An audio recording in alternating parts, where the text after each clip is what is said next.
আল্লাহ তাআলা ছাড় দেন, ছেড়ে দেন না, এই কথাটিরই পুনরাবৃত্তি ঘটল বিগত 1992 সালে তৎকালীন ভারতের কিছু উচ্ছৃঙ্খল লোক বাবরি মসজিদ ভেঙে ফেলার পরে। সম্প্রতি দেখা গেল সেই জায়গায় একটি নতুন করে রাম মন্দির তৈরি করে। সেই রাম মন্দির যখন তৈরি করে তার পরপরই যখন বৃষ্টি শুরু হয়, সেইখানে ছাদ ফেটে বৃষ্টি অজোরে পড়ছে এবং রাম মন্দিরের ভেতরে বৃষ্টির পানি জমা হয়ে গেছে। আশপাশের ভবনগুলোতেও সেই পানি প্রবেশ করছে। এ নিয়ে রাম মন্দিরের পানি নিষ্কাশনের ব্যবস্থাপনা বিষয়টি নিয়েও চলছে বিভিন্ন প্রশ্ন। চলতি বছরের জানুয়ারি মাসে জমকালো অনুষ্ঠানের মধ্য দিয়ে শুরু হয় সেই মন্দিরের নতুন পথ চলা। ভারতের হেভিওয়েট ব্যক্তিরা, চলচ্চিত্র নির্মাতারা, প্রভাবশালী ব্যক্তিবর্গ সহ সকল স্তরের ব্যক্তিবর্গ উপস্থিত ছিল ওই দিন।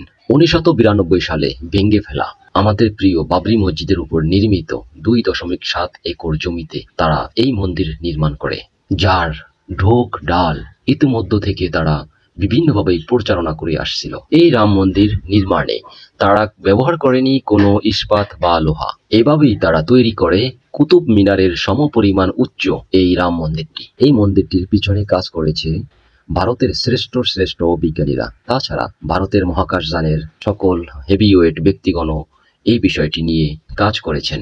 কিন্তু প্রথম বর্ষাতেই দেখা গেল এর বেহাল দশা। ছাদ ফেটে ছাদ ঘেঁষে পড়ছে অজরে পানি, আর সেই পানির কারণে বিভিন্ন রকম জল্পনা কল্পনা প্রশ্ন, নানান প্রশ্ন।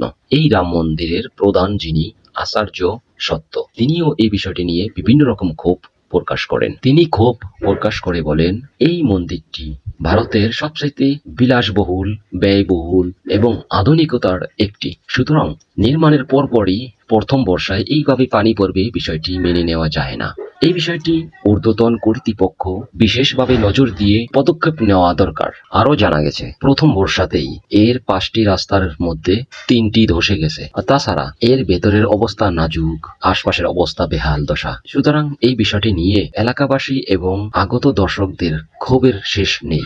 এর অবস্থা এতটাই বেহাল, পাশে পুলিশ ফাঁড়ির সামনের রাস্তা পর্যন্ত গর্ত হয়ে গিয়েছে। ফলে মানুষ স্বাভাবিকভাবে চলাফেরায় হচ্ছে বিঘ্নতা। 1992 সালের পর দীর্ঘ আদালতের দৌড়াদৌড়ি এবং গবেষণার ফলে গত 2018 সালে রাম মন্দির তৈরি করার জন্য হিন্দু মহাজোট আদালতের রায় পেলে শুরু হয় রাম মন্দিরের তৈরি করে কাজ।